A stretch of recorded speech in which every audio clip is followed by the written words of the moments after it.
Hello नमस्कार, जय हिंद, वंदे मातरम। साथियों, सबों का स्वागत है सर विद्या जी के जीएस के इस यूट्यूब चैनल पर।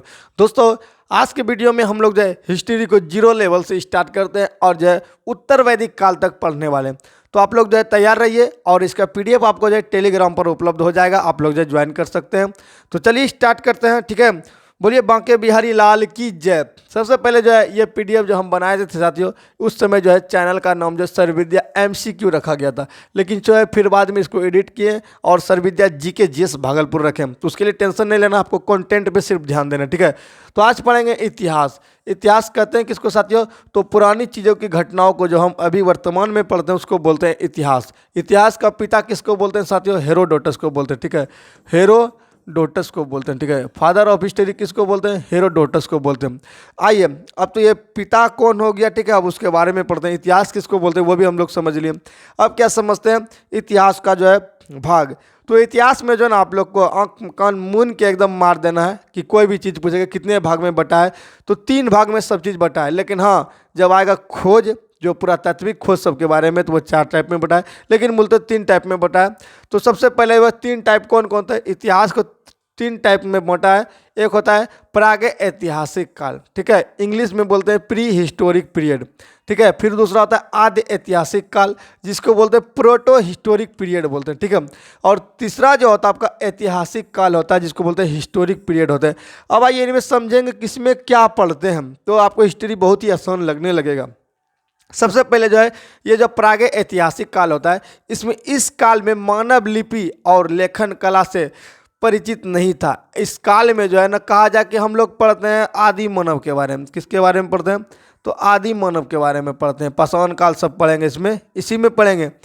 पाषाण काल, मध्य पाषाण काल, पूरा पाषाण काल। तो किस में पढ़ते हैं हम लोग? तो प्राग ऐतिहासिक काल में पढ़ते हैं, प्री हिस्टोरिक पीरियड में आदि मानव के बारे में पढ़ते हैं, जिसमें लेखन कला से परिचित नहीं था। दूसरा आपका आता आदि ऐतिहासिक काल। इसमें क्या पढ़ते हैं साथियों? इसमें लिपि से परिचित था पर वह पढ़ी नहीं जा सकती है। ऐसा लिख दिया है कि एकदम टेढ़ा मेढ़ा लिख दिया है। ये तो ऐसे लिख दिया, ऐसे कर दिया है, गाय भैंस को बनाया है तो मनुष्य को ऐसे बना दिया है, टांग गोड़ ऐसे कर दिया। तो इसको हम लोग पढ़ नहीं सकते हैं। भाव था, कैसा था? भाव था, भावात्मक था, मतलब सिर्फ जो है बहुत सेंस लगा के पढ़ सकते हैं। तो आप पढ़िएगा जो है, जो ब्राह्मणी लिपि का जो है कौन प्रिंसेप करके आएगा, उसने जो है सबसे पहले पढ़ने में सफलता प्राप्त किया था। उसको बाद में याद रखेगा, पहले यहाँ पर समझते हैं। तो इसमें जो है ना, जो भावात्मक था, जो कि पढ़ी नहीं जा सकती थी, इसमें हम लोग पढ़ते हैं क्या साथियों? तो हड़प्पा को इसी में पढ़ेंगे। सिंधु घाटी की सभ्यता, हड़प्पा सभ्यता जो पढ़ेंगे तो इसी में पढ़ेंगे, जिसमें मोहनजोदड़ो पढ़ेंगे, कालीबंगन पढ़ेंगे, ठीक है, धौलावीरा पढ़ेंगे। ये सभी आदि ऐतिहासिक काल में पढ़ेंगे, ठीक है। किस में पढ़ेंगे? आदि ऐतिहासिक काल में पढ़ेंगे। फिर आता है आपका लास्ट वाला ऐतिहासिक काल, जिसको बोलते हैं हिस्टोरिक पीरियड बोलते हैं। क्या बोलते हैं? हिस्टोरिक पीरियड बोलते हैं। इसमें बोलते हैं मानव किसी न किसी लिपि से परिचित था और वह पढ़ी भी जा सकती है। क्या होता है? उसको पढ़ा भी जा सकता है। कोनो न कोनो लिपि से परिचित था। ब्राह्मणी लिपि, देवनागरी लिपि, वर्तमान में हम लोग जो अभी देवनागरी, ये जो देवनागरी लिपि में लिखे हुए हैं, तो ठीक है। तो इसमें पढ़ते हैं प्राचीन काल पढ़ते हैं, मध्यकालीन भारत पढ़ते हैं और आधुनिक पढ़ते हैं। क्या क्या पढ़ते हैं? प्राचीन पढ़ते हैं, मध्यकालीन पढ़ते हैं, आधुनिक पढ़ते हैं। किसमें पढ़ते हैं? ऐतिहासिक काल में, हिस्टोरिक पीरियड में पढ़ते हैं। तो सबसे पहले चलिए आज जो है इसमें जो है अगला टॉपिक जो पढ़ेंगे प्राग ऐतिहासिक काल पढ़ेंगे। क्या पढ़ेंगे? प्राग ऐतिहासिक काल। तो चलिए स्टार्ट करते हैं। नेक्स्ट स्लाइड ये लीजिए। तो इसमें जो है इस काल में किसी लिपि से परिचित नहीं था, ठीक है। इस कालखंड की जानकारी हमें केवल अवशेष से मिलता है। अवशेष मतलब क्या? कोई भी मकान उकान बना होगा, वो सब धस गया, अंदर में अवशेष निकला, आदमी सबका खोपड़ी सब निकला है, उसी से हम लोग जो है इसकी जानकारी प्राप्त करते हैं। अध्ययन के दृष्टिकोण से प्राग ऐतिहासिक काल को 2 खंड में बांटा गया। कितना? 2 खंड में बांटा गया, ठीक है। ये इसको जो 2 खंड में बांटा गया, एक होता है पाषाण काल, इसको फिर आप 3 तरह में बांटिएगा। ताम्र पाषाण काल, तो 2 तरह में बांटा गया, एक पाषाण काल में, दूसरा ताम्र पाषाण काल में। किसमें किसमें? पाषाण काल में, दूसरा ताम्र पाषाण काल में बांटा गया है। फिर चलिए अगले स्लाइड पर चलते हैं। अगला स्लाइड में अब आइए पाषाण काल 2 तरह जो बांटा गया था उसके बारे में पढ़ते हैं। तो पाषाण काल, तो भारत में जो सर्वप्रथम जो 1863 ईस्वी में रॉबर्ट ब्रूस फुट ने, कौन साथियों? रॉबर्ट ब्रूट, ये ब्रूस फुट थे वैज्ञानिक। इसने कालीन सभ्यता, ये जो है पाषाण कालीन, कैसा पाषाण कालीन, ये पत्थर का जो सभ्यता था, इसका खोज किया था। कब? 1863 में। कब? 1863 में। अगला है कि भारतीय पुरातत्व का पिता किसे कहा जाता है? तो सर अलेक्जेंडर कनिंघम को बोलते हैं, सर अलेक्जेंडर कनिंघम को बोलते हैं भारतीय पुरातत्व का पिता, ठीक है। आर्कोलॉजिस्ट ऑफ इंडिया किसको बोलते हैं, सर कनिंघम सर को बोलते हैं। चलिए अगले सवाल पर चलते हैं। अगला सवाल साथियों, अगला स्लाइड पर चलते हैं। अगला स्लाइड है पाषाण काल। अब आइए पाषाण काल में पढ़ते हैं क्या साथियों कि अध्ययन के दृष्टिकोण से पाषाण काल को आगे 3 भाग में जो विभाजित किया है, ठीक है। पहले आप लोग जो देखें कि किसमें पाषाण काल में किया, ठीक है, फिर ताम्र पाषाण काल में किया, दोनों में किया। अब इसको जो 3 भाग में डिवाइड किया, कितना भाग में, 3 भाग में डिवाइड किया। कौन कौन सा, पुरा पाषाण काल, ठीक है, फिर होता है मध्य पाषाण काल, ठीक, क्या होता है नव पाषाण काल, ठीक है। पुरा पाषाण काल को बोलते हैं पैथोलिक पीरियड, ठीक है। अब उसके बाद मध्य पाषाण काल को बोलते हैं मेसोलिथ पीरियड, ठीक है। और अगला नव पाषाण काल को बोलते हैं नियोलिथ पीरियड, ठीक है। चलिए अब आइए अगले स्लाइड पर चलते हैं, पुरा पाषाण काल, ठीक है। पुरा पाषाण काल में क्या सब घटना हुई, तो ये इतिहास का सबसे प्रारंभिक समय था। इस काल की अवधि जो 20 लाख ईसा पूर्व से लेकर 1200 ईसा पूर्व तक मानी जाती है। तो पहला पूरा पाषाण काल जो था 20 लाख पहले से 1200 ईसा पूर्व तक जो था, इसका यह कहानी था, ठीक है, जिसमें आदि मानव सब आता है, आग जलाना सीखता है, कुछ करना सीखता है, ठीक है, बहुत तरह का जो एक्टिविटीज़ सीखता है। तो सबसे पहले इसी समय के मानव को क्या बोलते थे, आदि मानव कहा जाता था। क्या, आदि मानव, आया ना जी, आदि मानव, यानी कि जो हम लोग पढ़ते हैं प्रागैतिहासिक काल में आदि मानव सब के बारे में पढ़ते हैं, ठीक है। अगला सवाल, इस काल में मानव का जीवन जो है वो स्थिर था, ठीक है। शिकार करके वो भोजन क्या करता था, संग्रह करता था, वो स्थिर था एकदम, जिधरे तिधरे गया, मारा पीटा जानवर, सबको जो मन हुआ वो खा लेता था, ठीक है। फिर आता है इस समय जो है मानव का सबसे बड़ी उपलब्धि क्या था, आग था, ठीक है। आग जलाने के लिए सीखा कि लकड़ी को जो है ना एकदम एक दूसरे पर जो है स्क्रैच करके लगड़ के जो है ना रगड़ के आग जलाने के लिए इन सब ने सीखा। क्या सीखा, आग जलाने के लिए सीखा।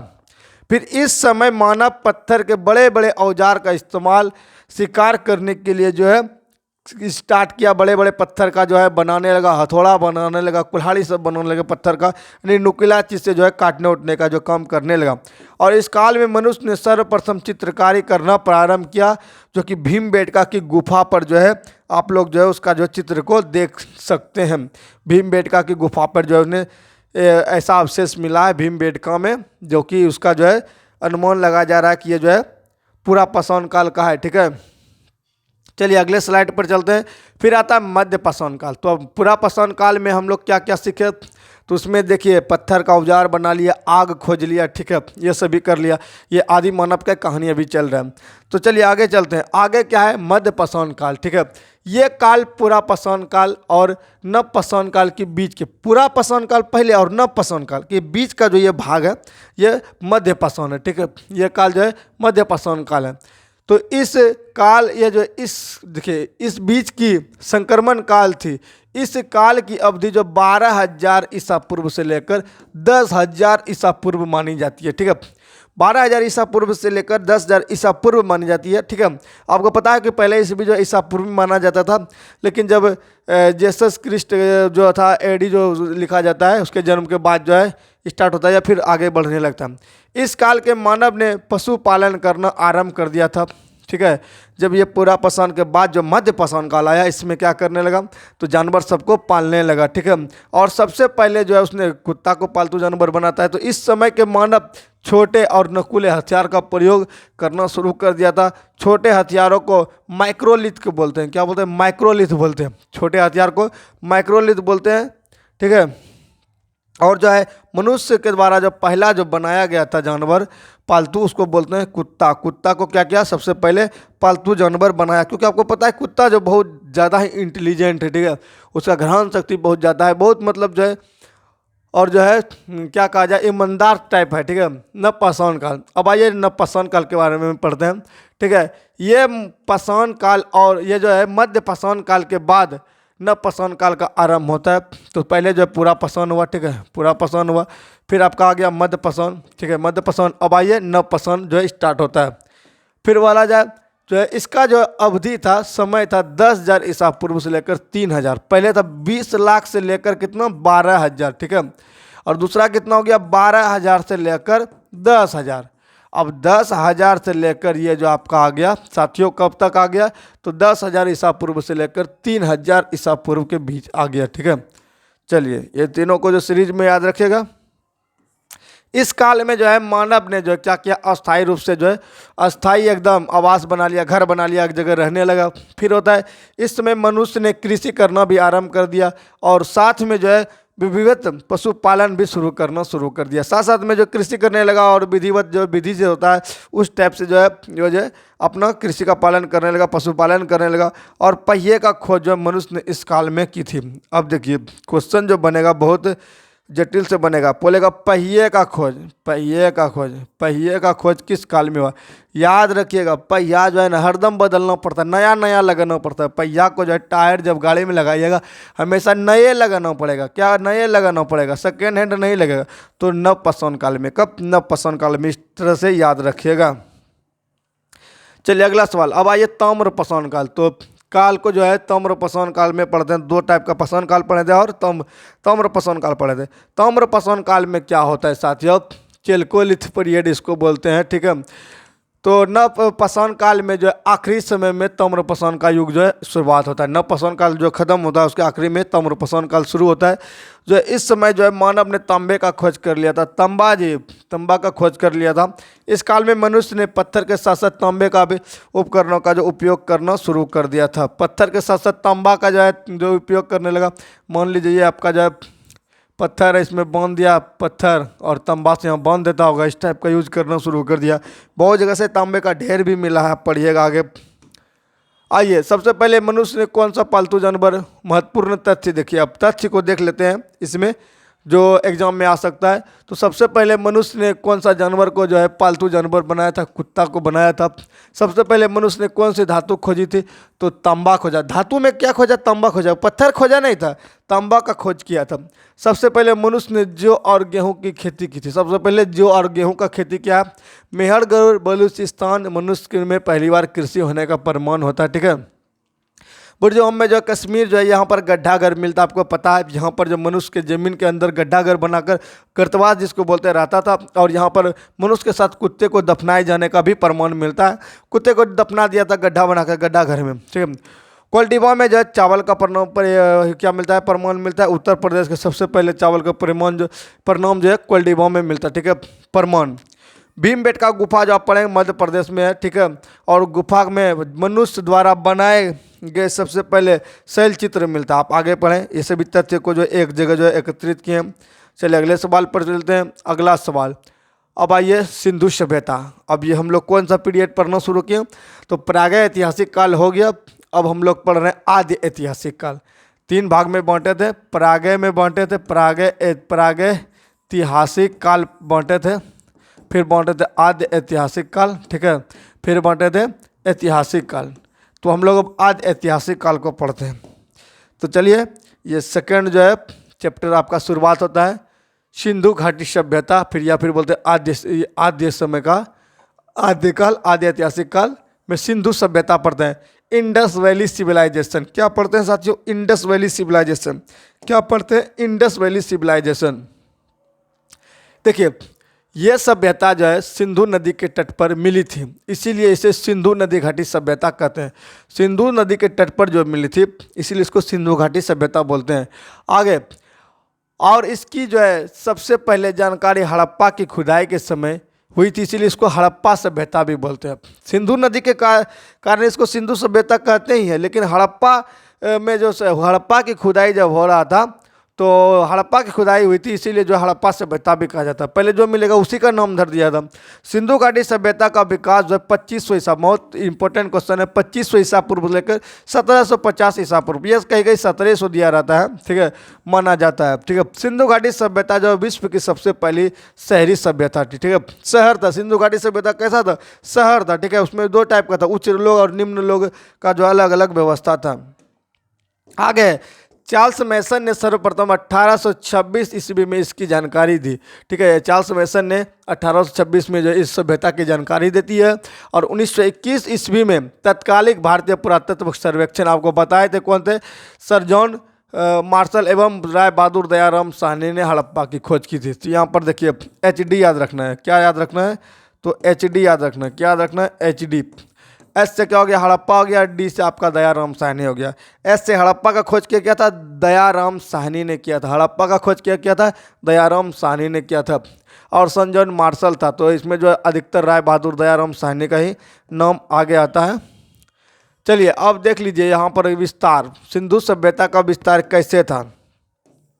सिंधु सभ्यता का विस्तार कैसे था? उत्तर भाग हमेशा क्या होता है? ये ऊपर वाला उत्तरी भाग होता है, नीचे वाला दक्षिणी भाग होता है, ठीक है। तो इसमें विस्तार जो था साथियों, उत्तर में जो है उत्तरी सीमा मांडा यानी कि आप जम्मू कश्मीर में इसका जो उत्तरी भाग था। और बात करें तो दक्षिणी भाग जो था आपका साथियों, दैमाबाद जो है महाराष्ट्र पड़ता है, यह दक्षिणी भाग था। ये जो आप पढ़ रहे हैं सिंधु सभ्यता का विस्तार, उत्तर में जो है क्या था? उत्तर में आपका देख सकते हैं मांडा जम्मू कश्मीर था और दक्षिण में जो है सीमा दैमाबाद महाराष्ट्र था। बात करते हैं पश्चिमी सीमा में सुतका गेंडोर बलूचिस्तान, ठीक है। सुतका गेंडोर बलूचिस्तान था आपका किधर? पश्चिमी भाग। पूर्वी भाग जो देखते हैं ये आलमगीरपुर उत्तर प्रदेश था, ठीक है। आलमगीरपुर उत्तर प्रदेश आपका ये पूर्वी भाग था। तो आप याद रखिएगा सिंधु सभ्यता का आकार कैसा है, ये इंपॉर्टेंट क्वेश्चन बन सकता है। तो त्रिभुजाकार है। सिंधु सभ्यता का आकार कैसा है साथियों?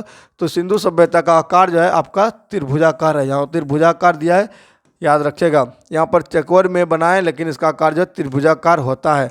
कैसा होता है? त्रिभुजाकार होता है। मैपिंग समझने के लिए आपको चारों तरह के दिशा को समझना पड़ेगा। अब आइए सिंधु घाटी सभ्यता। अब आइए सिंधु घाटी सभ्यता के बारे में डिस्कस करते हैं। हड़प्पा सभ्यता में पढ़ रहे हैं, हड़प्पा से खोज हुआ था सिंधु घाटी की सभ्यता, सिंधु नदी के किनारे था। अब आइए इनमें से क्या क्या जो तथ्य और मिलता है। सामाजिक जीवन, यहाँ का सामाजिक जीवन कैसा था? तो सामाजिक जीवन जो था साथियों, सिंधु सभ्यता के समाज का स्वरूप जो था मातृसत्तात्मक था। कैसा था? तो मातृसत्तात्मक था। याद कीजिएगा मातृसत्तात्मक था। और सिंधु सभ्यता का समाज जो 4 वर्गों में बिठा था। कितना वर्ग में बटा हुआ था? तो 4 वर्ग में बटा हुआ था, मातृसत्तात्मक था। 4 वर्ग कौन कौन था? एक था विद्वान, दूसरा योद्धा, तीसरा व्यापारी एवं शिल्पी वर्ग और चौथा श्रमिक वर्ग। 4 वर्ग था। कितना वर्ग में बटा हुआ था? 4 वर्ग में बटा हुआ था। भोजन की बात करें तो सिंधु सभ्यता के लोग जो शाकाहारी तथा मांसाहारी दोनों प्रकार के भोजन करते थे। शाकाहारी भी करते थे, मांसाहारी भी करते थे, यानी कहा जाए सभी तरह के जो है इसमें जो है भोजन की व्यवस्था थी। आइए सिंधु सभ्यता घाटी सभ्यता का जो है और आगे पॉइंट क्या है? समाधान प्रणाली कैसा था? समाधान प्रणाली जो था, सिंधु सभ्यता का समाधान प्रणाली जो था, सिंधु सभ्यता के लोग जो अपने मृतकों का 3 प्रकार से अंतिम संस्कार करते थे। कितना तरह का? 3 टाइप से करता था। पहला पूर्ण समाधान था, यह समाधान था, ठीक है, मृतकों को कब्र में दफनाने में परंपरा, ठीक है। फिर आंशिक था। आंशिक समाधान में क्या करता था? मृतकों के शरीर को जंगल में रखकर रख देना। जब पशु जो है पक्षी उसके मांस को खा लेता था तो हड्डियों को दफना देता था। देखिए ये आंशिक रूप से करता था। एगो में करता था पूरे गाड़ देता था, दूसरे में क्या करता था? जंगल में छोड़ दिया। जब जो है जानवर सब खा लेगा तब जो है उसको हड्डी जो बचेगा, हड्डी ये नहीं खाएगा जी, हड्डी को फिर दफनाता था। और अंतिम जो था एकदम अभी जो प्रचलित है हिंदू परंपरा के अनुसार दाह संस्कार, ठीक है, बहुत इंपॉर्टेंट, मृतकों को जलाने की परंपरा, ठीक है, ठीक है। क्या करना? मृतकों को जलाने की परंपरा जो अभी वर्तमान में हिंदू धर्म में चल रहा है। चलिए नगर नियोजन की बात करें कि नगर की व्यवस्था कैसी थी, तो सिंधु सभ्यता के नगर विश्व के प्राचीनतम सुनियोजित नगर है, ठीक है, बहुत बढ़िया, विश्व में जो है सबसे बढ़िया सुनियोजित नगर जो है। हड़प्पा और जो है मोहनजोदड़ो में मकानों के निर्माण में सामान्यतः पक्की ईंट, ठीक है, पक्की ईंट का प्रयोग मिलता है। कैसा ईंट मिलता था? पक्की ईंट का, ठीक है। सिंधु सभ्यता में जो मकान के दरवाजे होते थे मुख्य सड़क की ओर ना खुलकर जो है पीछे की ओर होते थे, ठीक है, मुख्य सड़क की ओर ना खुलकर पीछे की ओर गलियों में खुलते थे। ये सिंधु सभ्यता का जो है ऐसा वहाँ का सड़क या जो है गेट का जो है स्थिति था। सिंधु सभ्यता में सर्वाधिक जो है चौड़ी सड़क मोहनजोदड़ो से प्राप्त हुई है, जिसकी चौड़ाई लगभग जो 10 मीटर है। जो है सबसे जो है क्या सड़क का क्या भाग था? तो सबसे ज़्यादा चौड़ा जो है आपका जो है 10 मीटर प्राप्त हुआ है। कहाँ पर? मोहनजोदड़ो से, जिसको मृतकों का टीला भी बोलते हैं। चलिए ये आगे पढ़ेंगे। समय यहाँ पर देखिए, सामान्यतः मकानों में 4-5 कमरे बनाए जाते थे। मकान में आंगन, रसोई घर, स्नानागार, कुएं तथा कुछ बड़े घरों में शौचालय भी मिलते हैं, ठीक है। अगला, ढकी हुई नालियों का भी यहाँ पर प्रमाण मिलता है। ढकी हुई नालियों का भी प्रमाण मिलता है। रसोई घर, शौचालय इत्यादि जो है मिलता है। सिंधु सभ्यता के प्रमुख स्थल, अब आइए वहाँ पर जो है कौन कौन सा स्थल मिला है। प्रमुख स्थल में देखिए, हड़प्पा या फिर सिंधु सभ्यता 1921 में जो इसकी खुदाई दयाराम साहनी ने किया था। ये जो हड़प्पा का खोज जो है 1921 में दयाराम साहनी ने किया था। HD आपको याद रखना है, ठीक है। रावी नदी के तट पर ये वर्तमान में पाकिस्तान में स्थित है और यहाँ से निम्नलिखित वस्तुएं मिलती है। ये जो हड़प्पा है, हड़प्पा जो है ये रावी नदी के तट पर है। ये वर्तमान में पाकिस्तान में लड़काना जिला आप सुने होंगे, ठीक है। यहाँ पर जो है वो क्या क्या मिला है, श्रमिक का आवास मिला है, अन्नागार मिला है, फिर वह लकड़ी का ताबूत मिला है, आरत 37 कब्रिस्तान मिला है, ठीक है। आरत 37 कब्रिस्तान मिला है। ये कहाँ की बात हो रहा है, ये हड़प्पा का बात हो रहा है, जिसका खोज दयाराम साहनी ने किया था। अगला सवाल, सिंधु सभ्यता के प्रमुख स्थल, तो मोहनजोदड़ो दूसरा जो है मोहनजोदड़ो है, जो कि 1922 में इसका खोज होता है। तो मोहनजोदड़ो के सभ्यता का उत्खनन जो 1922 में और रखाल दास बनर्जी ने किया था, ठीक है। वर्तमान में सिंधु सभ्यता नदी के तट पर पाकिस्तान के सिंध प्रांत में, ठीक है। सिंध प्रांत में जो वर्तमान में जो आपका जो है ये मोहनजोदड़ो है, ठीक है। लड़काना जिले में, सॉरी ये लड़काना जिले में साथियों, उसमें जो है आपको मिस्टेक हो गया था। लड़काना जिले में यह है। मोहनजोदड़ो का जो अर्थ होता है मृतकों का टीला होता है। क्या होता है साथियों, मृतकों का टीला होता है। यहाँ से जो निम्नलिखित वस्तुएं मिली है, यह हड़प्पा से जो मिला था, यहाँ पर दूसरा चीज़ मिलता है। देखिए, पुरोहित आवास मिलता है, अन्नागार मिलता है, विशाल स्नानगृह मिलता है, घर में कुआं मिलता है, आदि शिव का जो है मूर्ति मिलता है, कांच से बनी नर्तकी की मूर्ति मिलता है, सबसे चौड़ी सड़क मिलती है, ठीक है। यहाँ पर भी लगभग जो है उसी टाइप का चीज़ मिला है, लेकिन यहाँ पर एक्स्ट्रा चीज़ मिला है। सिंधु सभ्यता के प्रमुख स्थल को देखते हैं और उसमें आता है चनहुदड़ो को। क्या आता है, चनहुदड़ो आता है, ठीक है। चनहुदड़ो में देखते हैं इसकी खुदाई जो गोपाल मजूमदार ने की थी और वर्तमान में सिंधु नदी के तट पर पाकिस्तान में स्थित है, ठीक है। ये एकमात्र ऐसा शहर है जो कि दुर्ग रहित है और ये औद्योगिक शहर है। ये जो है आपका जो है चनहुदड़ो कैसा औद्योगिक शहर है। यहाँ से जो है लिपस्टिक, शीशा, मनके और गुड़िया, साथ में कुत्ता बिल्ली के पैरों के निशान मिले हैं। कुत्ता बिल्ली के पैर के निशान मिले हैं, ठीक है। ये चनहुदड़ो में, ठीक है। कहाँ पर, चनहुदड़ो में। अगला जो है प्रमुख स्थल में रोपड़ आता है। अगला प्रमुख स्थल क्या है, रोपड़ है। रोपड़ की बात करें साथियों, तो रोपड़ में जो है इसकी खुदाई जगदत्त शर्मा ने की थी और वर्तमान पंजाब के सतलज नदी के किनारे स्थित है, ठीक है। यहाँ से जो वस्तु मिली है वह क्या क्या मिला है, तो यहाँ से मानव के साथ कुत्ते को दफनाए जाने का प्रमाण मिलता है और जो है नवपाषाण काल में भी ऐसी ही सब का बुर्जहोम जो गड्ढा का घर जम्मू कश्मीर में मिला था। चलिए आगे की ओर चलते हैं। सिंधु सभ्यता के प्रमुख स्थल, कालीबंगन। अगला क्या है, कालीबंगन है। तो कालीबंगन में जो है इसकी खुदाई BK थापड़ ने किया था, ठीक है, और BB लाल ने किया था। वर्तमान में ये राजस्थान में घग्गर नदी के किनारे स्थित है, ठीक है। कालीबंगन का अर्थ क्या होता है, कांच की काली मिट्टी का बर्तन, ठीक है। कालीबंगन का अर्थ क्या है, काली मिट्टी की चूड़ी, ठीक है। काली मिट्टी की चूड़ी। यहाँ से निम्नलिखित वस्तुएं मिलती है। हल से जुते खेत का जो निशान मिलता है, ये इंपॉर्टेंट है, ठीक है। हल से जुते खेत का प्रमाण कहाँ मिलता है, कालीबंगन राजस्थान से मिलता है। अलंकृत ईंट मिलता है, ठीक है, अलंकृत ईंट मिलता है। हवन कुंड मिलता है, ठीक है। चूड़ी मिलता है, क्या मिलता है, चूड़ी। तो यहाँ पर देख काली मिट्टी की चूड़ी जो है कालीबंगन का अर्थ होता है चूड़ी मिलवे करेगा साथियों। चलिए अगला जो है सुरकोटदा है। प्रमुख स्थल में सुरकोटदा भी आता है। तो सिंधु सभ्यता के प्रमुख स्थल जो है सुरकोटदा है, ठीक है। और उत्खनन जगपति जोशी ने, इसका जो उत्खनन किया था जगपति जोशी ने करवाया था। वर्तमान में यह गुजरात में स्थित है और यहाँ से निम्नलिखित वस्तु मिलती है। क्या क्या मिलती है, घोड़े की हड्डी मिलती है। क्या मिलती है, घोड़े की हड्डी। घोड़े की हड्डी कहाँ से मिलती है साथियों, तो आपका सुरकोटदा से मिलता है, ठीक है। सुरकोटदा कैसे याद रखिएगा, तो देखिए खेत सब जो जोतना होता है, खेत सब का जो जुताई होता है, तो कुदाल से जब क्या बोलता है, कुड़ाई बोलता है या फिर कोड़ना बोलता है। तो यहाँ पर देखिए घोड़ा का पैर से क्या हो गया, खेत को कोड़ दिया, ठीक है। खेत की क्या जोताई हो गया, कुड़ाई हो गया, ठीक है। याद रखिएगा यही हड्डी से, घोड़े की हड्डी से। अगला अन्य महत्वपूर्ण तथ्य में देखिए सिंधु सभ्यता, हड़प्पा सभ्यता, सैदव सभ्यता, कांस्य युगीन सभ्यता भी कहा जाता है। तो बोला जाएगा हड़प्पा सभ्यता कैसी सभ्यता है, कांस्य युगीन सभ्यता है। अगला, सिंधु सभ्यता की लिपि भावचित्रात्मक थी, जो कि दाएं से बाएं और लिखी जाती थी और क्या बोलता है, दाएं से बाएं और लिखी जाती थी, जो कि दाएं से बाएं और लिखी जाती थी और अभी तक इसको पढ़ी नहीं जा सकती है। ठीक है, शहदावासी जो अभी तक इसको नहीं पढ़ा जा सकता, ऐसा सभ्यता लिख दी जाए। शहदावासी विश्व में कपास के लिए प्रथम उत्पाद थे, इसीलिए यूनानियों ने कपास का नाम जो है सिंडोन रखा। क्या रखा, सिंडोन रखा, जिसका अर्थ होता है शहदावासी। कपास का नाम वहाँ क्या बोलते हैं, सिंडोन बोलते हैं। अगला, सिंधु घाटी सभ्यता के लोग कृषि भी करते थे, पशुपालन भी करते थे, ठीक है, परंतु उनका जो प्रमुख व्यवसाय था वह व्यापार था। यहाँ पर सब कुछ करता था, लेकिन मेन क्या था, व्यापारी का काम करता था। मेन क्या करता था, व्यापारी का काम करता था।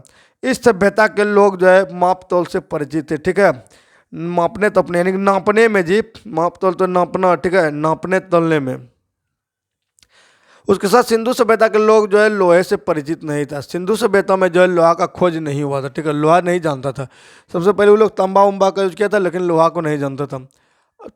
तांबा का खोज तो जान लीजिए कि आपका पाषाण काल में ही कर दिया था, ठीक है, किसमें, तो नव पाषाण काल में कर दिया था।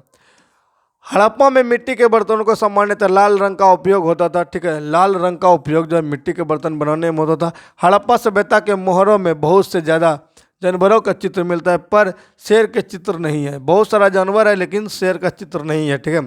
शेर अगर उन लोग को दिखा तो खाइए जाता होगा।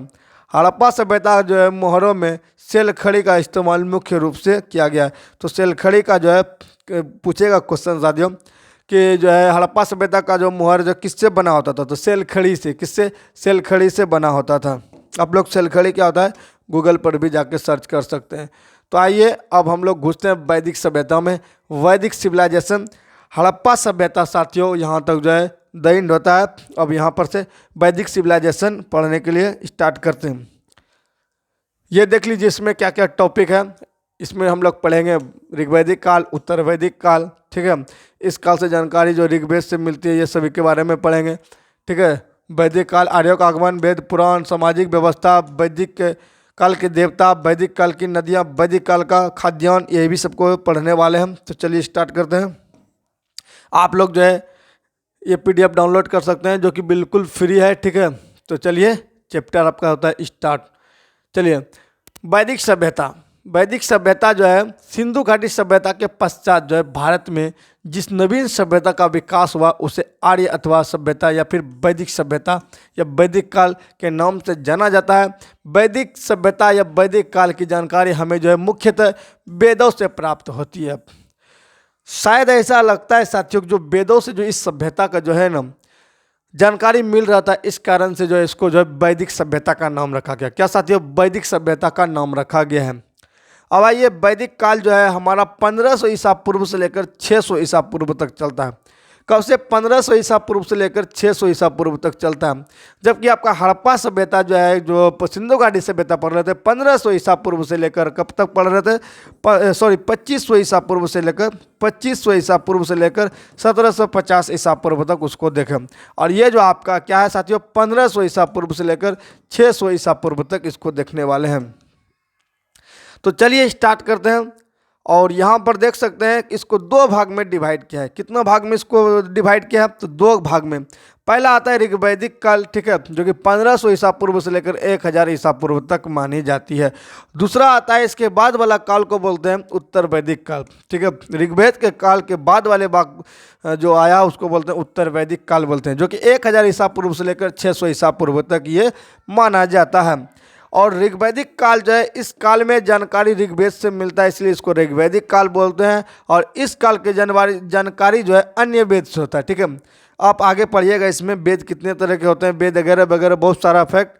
तो जो है अन्य वेद क्या है, यजुर्वेद, सामवेद, अथर्ववेद से मिलता है। वेद कितना है, 4 गो है, ठीक है।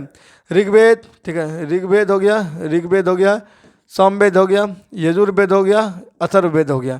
तो इन सभी के बारे में सबसे पहले ऋग्वेद से जो मिलता है उसको ऋग्वैदिक काल बोलते हैं। अन्य वेद जो हो गया सामवेद, यजुर्वेद, अथर्ववेद, उसकी जानकारी साथियों मिलता है, इस कारण से उसको उत्तर वैदिक काल बोलते हैं, जो कि 1000 से 600 ईसा पूर्व तक है। चलिए आगे की ओर बढ़ते हैं। आगे हमारा टॉपिक है, ये कहाँ से ब्लर हो गया जी, यहाँ से, वैदिक सभ्यता। अब सभ्यता जो है कैसे कैसे विकास हुआ। वैदिक काल में आर्यों का आगमन भारत में हुआ, ठीक है। वैदिक काल में जो आर्य जो है भारत में आगमन हुआ था।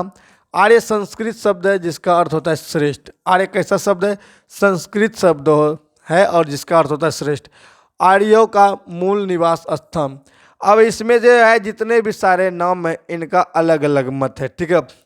मैक्स मुलर ने कहा कि मध्य एशिया से आया। क्या कहा? मैक्स मुलर ने कहा कि आर्य जो है मध्य एशिया से आया। दयानंद सरस्वती ने कहा कि आर्य जो है ना तिब्बत से आया। कहाँ से? तिब्बत से आया। और बाल गंगाधर तिलक ने कहा कि यह उत्तरी ध्रुव से आया, ठीक है। सभी का अलग अलग मत है, ठीक है। चलिए अगले सवाल, अगले जो है स्लाइड पर चलते हैं।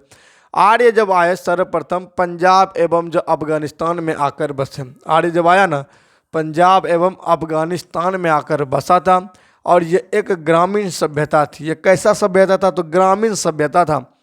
आर्यों की भाषा जो है संस्कृत थी, मेन इंपॉर्टेंट है। आर्य शब्द का जो है संस्कृत शब्द है और इसका अर्थ क्या होता है? श्रेष्ठ होता है। और इसका भाषा क्या था? संस्कृत भाषा था। आगे साथियों, आगे की आर्यों की प्रशासनिक इकाई 5 भाग में बटी हुई थी। इसका जो इकाई था 5 भाग में बटा हुआ था।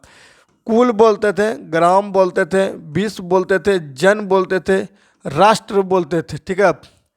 बहुत सारे जो है कुल मिलाकर गांव बनता था और बहुत सारा गांव मिलाकर विश्व बनता था और बहुत सारा विश्व मिलाकर जन बनता था, बहुत सारा जन मिलाकर एक राष्ट्र का निर्माण होता है। जिस तरह से अगर हम समझें हमारा इंडिया इस तरह से था तो यहाँ पर बहुत सारा जो है राज्य मिलाकर क्या बना है? तो एक देश बना है, ठीक है। क्या बना? एक देश बना है। और बहुत सारे जो है अंदर में राज्य के अंदर जो जिला है, ठीक है, बहुत सारा जिला मिलाकर क्या बना? आपका एक राज्य बना है। और बहुत सारे जो है गांव सबको मिलाकर एक जिला बना है। इस तरह से जो है ये इस तरह से बनता था। इसका अगर मैपिंग किया जाए तो साथियों इसका मैपिंग जो है ना थोड़ा इस तरह से कर दिया जाए। सबसे जो है अंदर में क्या रखा जाए? तो अंदर में कुल रख देते हैं, ठीक है। बहुत सारे कुल को मिलाकर क्या बना? ये आपका बन गया ग्राम, ठीक है, ग्राम बन गया। बहुत सारे कुल को मिलाकर क्या बन गया? ये आपका ग्राम बन गया, ग्राम। और बहुत सारे ग्राम को मिलाकर क्या बन गया? विश्व बन गया।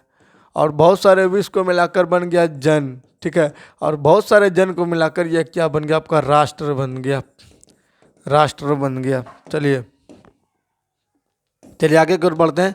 आगे हाँ, उसके बाद जो है साथियों ये जो बटा हुआ था, ठीक है, बटा हुआ था 5 4 इसमें 5 कुल ग्राम 20 जन राष्ट्र में बटा हुआ था, ठीक है।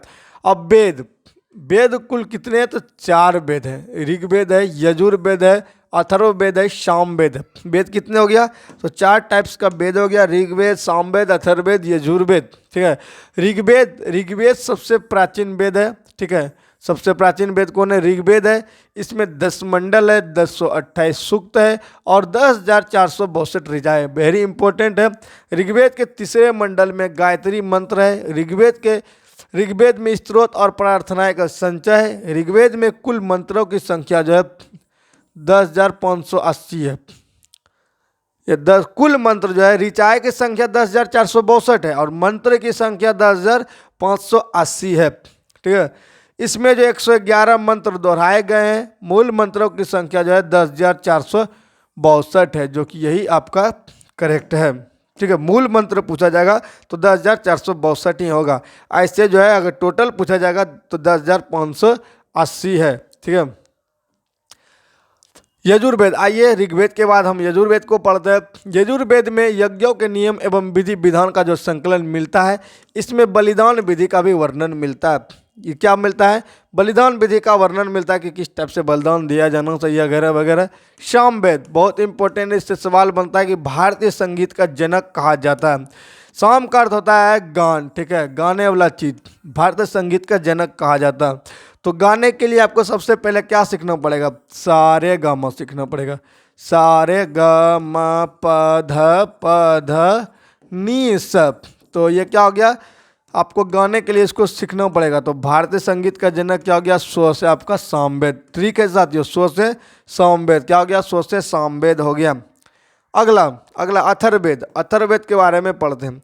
अथर्ववेद जो है अथर्वा ऋषि द्वारा जो है रचित है। किसके द्वारा लिखा गया? तो अथर्वा ऋषि के द्वारा रचा गया है। इसमें जो है 731 मंत्र है। कितना मंत्र? 731 मंत्र है और 6000 पद है, ठीक है। अथर्ववेद का जो है संबंध जो चिकित्सक, तंत्र, मंत्र और जो है वशीकरण, जादू टोना, भूत पिचास जितना भी कहा जाए सबका जो संबंध है। और इसी वेद में एक इम्पोर्टेंट है, कन्याओं का निंदा किया गया। क्या? कन्याओं का निंदा किया गया है इस वेद में, अथर्ववेद में। चलिए, वेद कितने हैं? 4 है। वेद कितना तरह का है? 4 है। पुराण कितना तरह का है? 18 है। उपनिषद कितना है? 18 है। ठीक है। चलिए, उपनिषद का जो है शाब्दिक अर्थ है गुरुओं के समीप बैठना। उपनिषद का अर्थ पूछा जाएगा क्या है? गुरुओं के समीप बैठना। सत्यमेव जयते, ये मंडूक उपनिषद से लिया गया है। सत्यमेव जयते जो है कहाँ से लिया गया है? मंडूक उपनिषद से लिया गया। वेदांग की संख्या 6 है। वेदांग क्यों बनाए गए?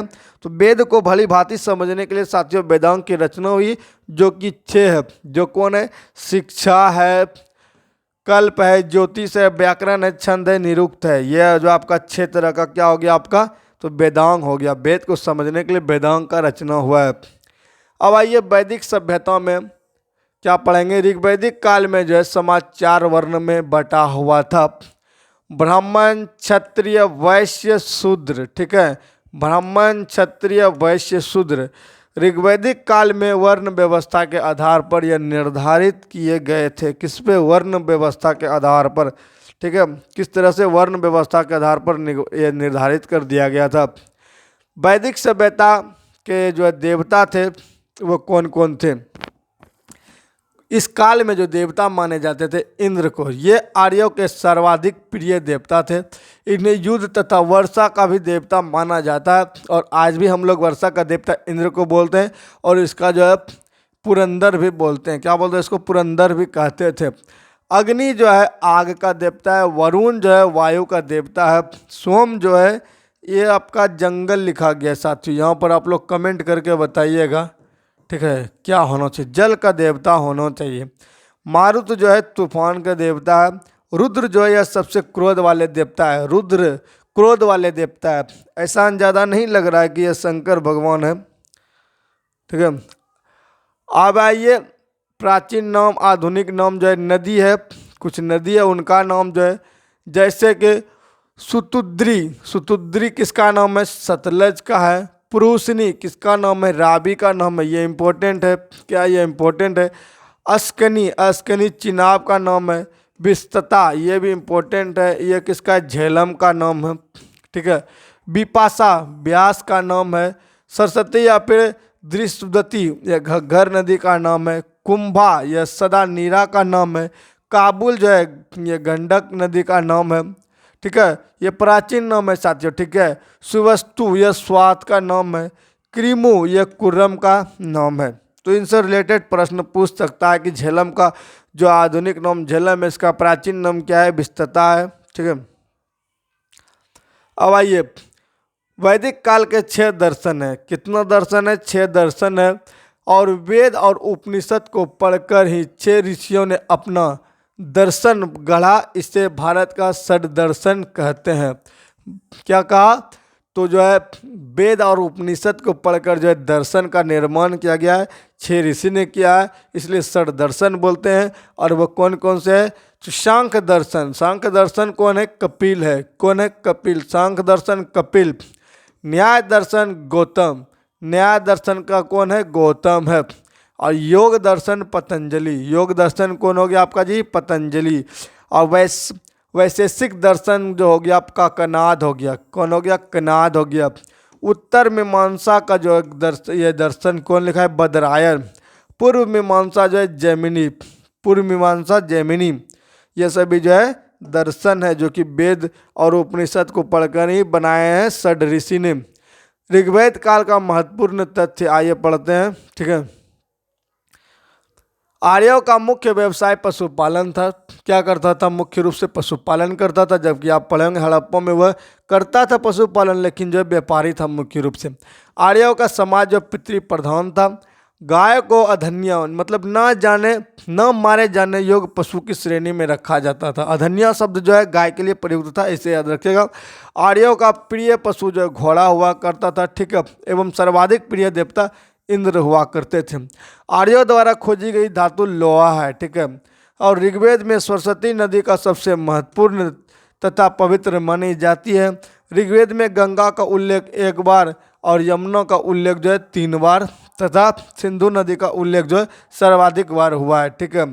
तो गंगा का 1 बार, यमुना का 3 बार और सिंधु का सबसे ज़्यादा बार उल्लेख हुआ है। किसमें?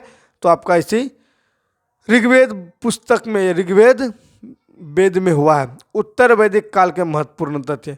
अब इसमें उत्तर वैदिक ऋग्वैदिक दोनों पढ़े। अब उत्तर वैदिक काल के प्रमुख तथ्य क्या क्या रहा है?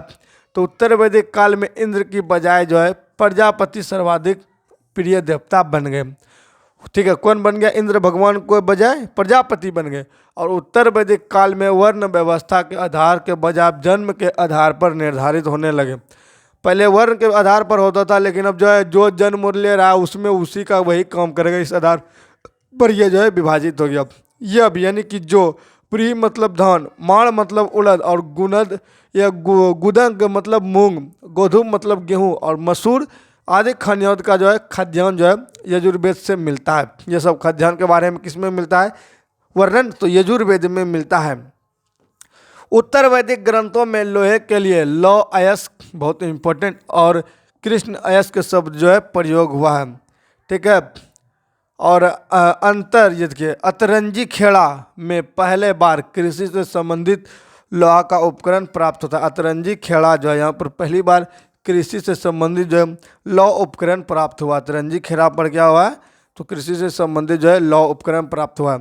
इस तरह से साथियों जो हम जो है आज इस पूरे वीडियो में हम लोग जो हड़प्पा सभ्यता, सिंधु सभ्यता और वैदिक सभ्यता, ये तीनों सभ्यता को ख़त्म किए हैं। जिसमें कहा जाए अगर इतिहास के पहले चैप्टर से तो प्रागैतिहासिक काल, प्रागैतिहासिक काल को ख़त्म किए और आदि ऐतिहासिक काल को ख़त्म किए, ठीक है। आदि ऐतिहासिक काल को ख़त्म किए। इसमें अभी बहुत बाकी है साथियों, ठीक है। अब जो हमारा चैप्टर शुरुआत होगा आगे जो जनपद सब के बारे में पढ़ेंगे, गौतम बुद्ध के बारे में पढ़ेंगे, सभी धर्म सब के बारे में पढ़ेंगे। तो आप लोग से उम्मीद करते हैं आप लोग को वीडियो ये पसंद आएगा। और चैनल पर नए तो चैनल को जो है लाइक कीजिएगा, सब्सक्राइब कीजिएगा और ज़्यादा से ज़्यादा वीडियो को शेयर कीजिएगा, ठीक है साथियों। और इसका PDF आपको पहले ही बता दिया टेलीग्राम पर मिल जाएगा। तो आज के लिए बस इतना ही, मिलेंगे नेक्स्ट वीडियो में। तब तक के लिए सभी को जय हिंद, जय भारत, वंदे मातरम, राधे राधे, जय सिया राम।